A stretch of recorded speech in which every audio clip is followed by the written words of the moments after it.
The last topic I would like to spend some time on this week is on the relationship between informal institutions and culture. In many ways, this discussion relates directly to previous explanations of informal institutions when I alluded to the fact that such institutions are at times the direct reflection of cultural norms and value systems.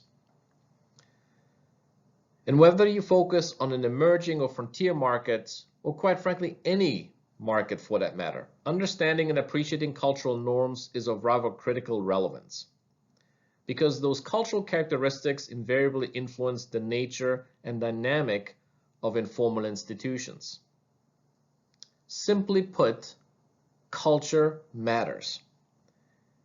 To be sure, however, culture is not, nor should it ever be seen as the ultimate and only explanatory variable. I have previously touched on this topic in the context of our earlier discussion on economic growth and development in emerging markets. Specifically, I had both illustrated the importance of and cautioned against the exclusive reliance on culture as an explanation for economic growth and development alone. The example I put forward, as you may recall, related to the perceived relationship between the Confucian value system and the post-World War II Northeast Asian economic miracle success stories. Again, let me reiterate, for the purpose of our discussion here, simply remember that culture truly does matter. Without a solid appreciation and understanding of local norms and values, business leaders and companies are bound to make cultural faux pas, which in some cases might be mistakes that look funny or are slightly embarrassing, but at worst could be perceived as carelessness, insensitivity, or even insults by locals.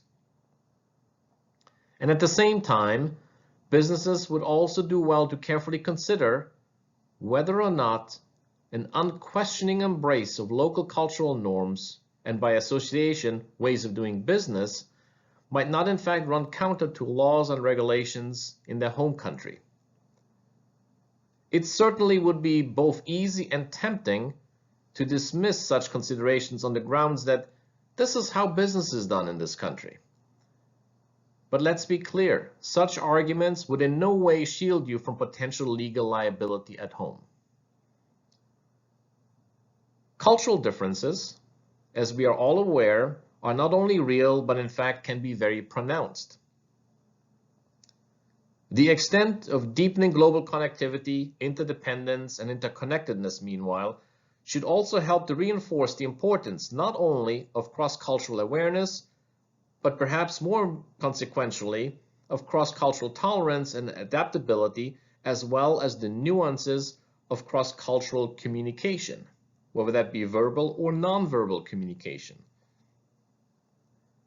Some of the more prominent ways that cultural differences may manifest themselves include levels of trust, religious beliefs and practices, ethical standards, as well as the importance of social capital, which among other things may refer to the network of personal connections and relationships as we had previously alluded to. Think, for example, of the Chinese concept of guanxi, or personal relationships. This concept, broadly speaking, seems to align perfectly with the common saying that it is not what you know, it is who you know. And indeed, the importance of personal relationships and contacts cannot possibly be overstated in some countries, where a critical prerequisite for even a semblance of business success might be a proper introduction by a third party, usually a mutual contact, as opposed to cold calling potential business partners, which may very well be a process that might be, comparatively speaking, more acceptable in a Western context. When doing business in Russia, meanwhile, it would be very useful to have a good grasp of the concept of blat, which Elena Ledeneva in her 1998 book, Russia's Economy of Favors, blat, networking, and informal exchange, has defined as, quote, the use of personal networks and informal contacts to obtain goods and services in short supply and to find a way around formal procedures, end quote. In other words, Blatt is essentially a way to bypass formal institutional structures in case they should prove to be too burdensome or inefficient.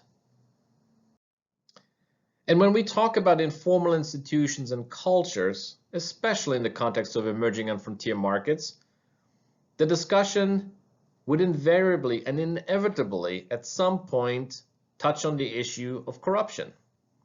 And indeed, we have already made several references in different contexts to this phenomenon. Not only is corruption widespread, but it may also come in different forms.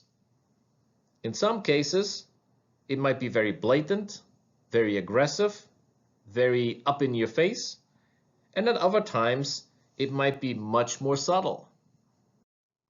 One readily available resource to find out the breadth and depth of corruption in any country is the annual Corruption Perceptions Index that is published by the non-governmental organization Transparency International.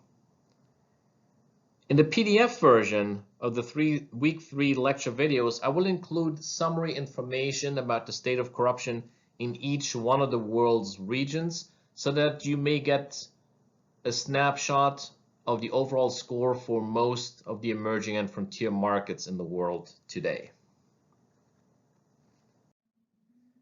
Let me close the week 3 discussion by once again returning to an individual who you should be very familiar with at this point, since I made numerous references to him in the previous weeks, and that is Dr. Mark Mobius. And I want to illustrate the problem of corruption in emerging and frontier markets with a case study that he highlighted in his book published in 2012 titled Passport to Profits: Why the Next Investment Windfalls Will Be Found Abroad and How to Grab Your Share. And the case study in question deals with the challenge of tax collection in Nigeria. On one of his trips to Nigeria, Mark Mobius had interviewed an individual who he calls Jeremy Taylor, which is not his real name, a South African managing director of a major multinational corporation that had set up shop in Lagos, Nigeria. And the individual, when he was commenting on the challenge of tax collection, noted, quote, "Local government in Nigeria has no legal power to raise taxes. So what they do is bust down your door and start making outrageous demands," end quote. Mobius goes on to write that the Wednesday prior to his visit, quote, "The tax task force had turned up unannounced on the company's doorstep and would have burst down the door in a show of strength if the receptionist hadn't politely opened it for them. After a cursory inspection of the company's books, the civilian in charge had levied an outrageous bill and informed the managing director that it had to be paid by that Friday or else," end quote. Mobius then goes on to note that the South African businessman by the acronym Taylor had pointed out to him that, quote, "A major multinational corporation like his was at a distinct disadvantage in dealing with rogue tax collectors because they were bound by their own ethical guidelines not to bribe public officials," end quote. And finally, Mobius also relays that, quote, "A few months before, another tax official, the country was apparently crawling with them, had paid an unannounced visit to their offices. Within minutes, the man pronounced a 10-year-old broadcast antenna he stumbled across as, quote, higher than the legal limit. And on the spot, he levied a tax on the number of feet this antenna exceeded that so-called legal limit. But when asked what the legal limit was, he was not free to say. It was clear that he had made the whole thing up. After negotiating to pay a somewhat lesser amount, the company ended up forking over the antenna tax. They didn't want to face being closed down over such petty harassment. But now, Taylor deeply regretted this course of action because it made the company look like a soft touch and probably made them an even more attractive target to the armed thugs on the tax task force," end quote. So as you can see from this example, corruption can not only be blatant, but has also at times been accompanied with overt threats to close down the business. And such corruption is indeed a very significant risk factor of doing business in emerging and frontier markets.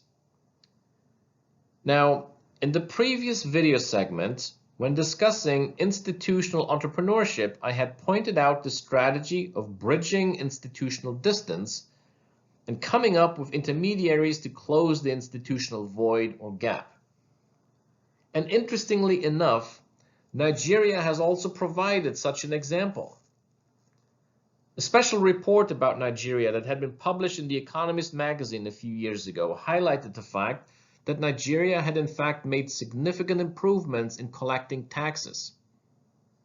As reported at the time in that publication, over the span of 10 years, monthly tax revenue had increased from $4 million to $97 million a month. How did they do that? Apart from identifying the specific institutional void, a uniquely entrepreneurially minded individual suggested the idea of what he called private tax farmers, who would work on commission and collect small amounts of taxes. Not only did these tax farmers have an obvious incentive to go out to as many individuals and businesses as possible, but all of a sudden, local governments now had an improved way of collecting taxes. So indeed, this is a powerful and compelling illustration of how institutional voids can lead to creative institutional entrepreneurship. So let me close this session by simply hinting at one additional illustrative example of an institutional void, which also presented a truly unique level of business risk. And that example involves an individual named Bill Browder and the experience of his company called Hermitage Capital Management.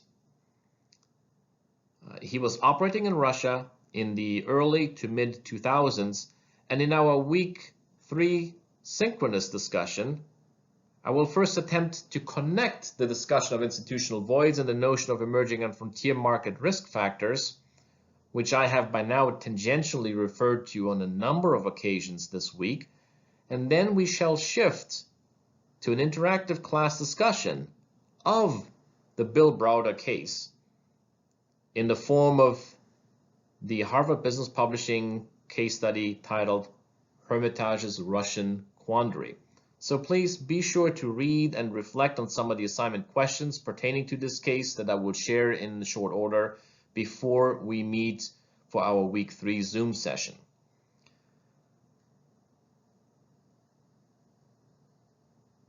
Thank you for listening, and stay tuned for week 4, at which time I will begin with a regional overview of Asia, followed by the Santon Manufacturing in Cambodia case study during our synchronous session, which is scheduled for January 24th. The asynchronous session, meanwhile, will feature a lecture video overview of the Middle East and Northern Africa region.